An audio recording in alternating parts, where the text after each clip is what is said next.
നമസ്കാരം, ഞാൻ ഡോക്ടർ അഞ്ജലി. നമ്മൾ കഴിക്കുന്ന ഓരോ ഭക്ഷണങ്ങളും നമ്മുടെ ശരീരത്തിലത്തെ പെർട്ടിക്കുലർ ആയിട്ടുള്ള ഹെൽത്ത് ബെനിഫിറ്റ്സിനെ എത്രത്തോളം ഇമ്പ്രൂവ് ചെയ്യുന്നുണ്ടെന്ന് നിങ്ങൾക്ക് പലരും ചിന്തിച്ചിട്ടുണ്ടോ?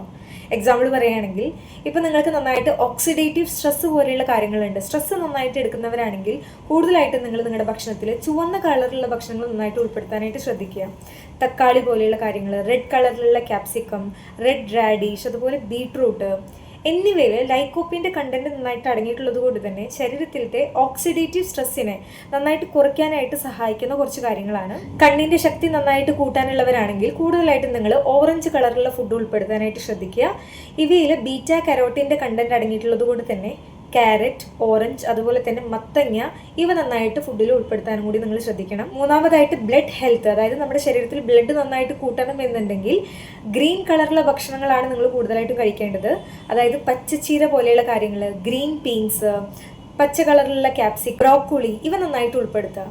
ഇവയിൽ ലാറ്റിൻ കണ്ടന്റ് അടങ്ങിയിട്ടുള്ളത് കൊണ്ട് തന്നെ ശരീരത്തിൽ അയൺ കണ്ടന്റ് നന്നായിട്ട് കൂട്ടുന്നതിനും ബ്ലഡ് നന്നായിട്ട് വെക്കാനും സഹായിക്കുന്ന കുറച്ച് കാര്യങ്ങളാണ്. നാലാമതായിട്ട് നിങ്ങൾക്ക് നിങ്ങളുടെ ബ്രെയിൻ പവർ അല്ലെങ്കിൽ മെമ്മറി പവർ, നിങ്ങളുടെ സ്ട്രെസ് ഒക്കെ നന്നായിട്ട് കുറയ്ക്കണം എന്നുണ്ടെങ്കിൽ കൂടുതലായിട്ട് നിങ്ങൾ ബ്ലൂ അല്ലെങ്കിൽ പർപ്പിൾ കളറിലുള്ള ഫുഡും നിങ്ങളുടെ ഭക്ഷണത്തിൽ ഉൾപ്പെടുത്തുക. കൂടുതലായിട്ട് പറയുകയാണെങ്കിൽ blue potato, blue carrot, blueberry ഇവയിൽ ആന്തോജനിൻ എന്ന് പറയുന്ന കണ്ടന്റ് നമ്മുടെ ശരീരത്തിൽ എന്തെങ്കിലും സ്ട്രെസ് ഒക്കെ ഉണ്ടെങ്കിൽ അത് നന്നായിട്ട് കുറയ്ക്കാനും മെമ്മറിനും അതുപോലെ തന്നെ ബ്രെയിനിനും വളരെയധികം സഹായിക്കുന്ന കുറച്ച് കാര്യങ്ങളായതുകൊണ്ട് ഇവ കൂടുതലായിട്ടും ഉൾപ്പെടുത്താനായിട്ട് ശ്രദ്ധിക്കുക. ഇനി അഞ്ചാമത്തെ ഒരു കാര്യമാണ് ഇൻഫ്ലമേഷൻ, അതായത് ശരീരത്തിൽ നീർക്കെട്ട് പോലെയുള്ള കാര്യങ്ങളൊക്കെ ഉണ്ടെങ്കിൽ തീർച്ചയായിട്ടും നിങ്ങൾ നിങ്ങളുടെ ഫുഡിൽ പർപ്പിൾ കളറുള്ള ഫുഡ് നന്നായിട്ട് ഉൾപ്പെടുത്തുക.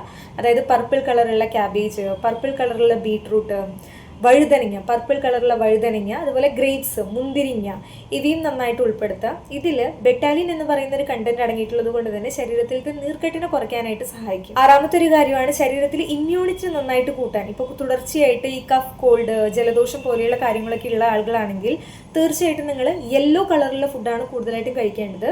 ഇവയിൽ വൈറ്റമിൻ സി അടങ്ങിയിട്ടുള്ളത് കൊണ്ട് തന്നെ ലെമൺ, നാരങ്ങ, അതുപോലെ തന്നെ മഞ്ഞ കളറിലുള്ള ക്യാപ്സിക്കം ഇവയും നന്നായിട്ട് ഫുഡിൽ ഉൾപ്പെടുത്താനായിട്ട് നിങ്ങൾ ശ്രദ്ധിക്കുക. അവസാനത്തെ ഒരു കാറ്റഗറിയാണ് ലിവർ ഹെൽത്ത്. ലിവർ ഹെൽത്തിന് നിങ്ങൾ കൂടുതലായിട്ടും ചൂസ് ചെയ്യേണ്ടത് വെള്ള കളറുള്ള ഫുഡാണ്. അതായത് വെള്ള കളറുള്ള ക്യാബേജ്, സബോള, വെളുത്തുള്ളി എന്നിവയും നിങ്ങളുടെ ഫുഡിൽ ഉൾപ്പെടുത്താനായിട്ട് നിങ്ങൾ ശ്രദ്ധിക്കണം. അപ്പോൾ ഇവിടെ പറഞ്ഞിട്ടുള്ള ഈ ഓരോ കാര്യങ്ങളും നമ്മുടെ ശരീരത്തിൽ ഓരോ തരം ബെനിഫിറ്റ്സ് ആണ് നമുക്ക് നൽകുന്നത്. അതുകൊണ്ട് തന്നെ എല്ലാവരും പറയും റെയിൻബോ കളറുള്ള ഭക്ഷണം ധാരാളം കഴിക്കണം എന്നുള്ളത്.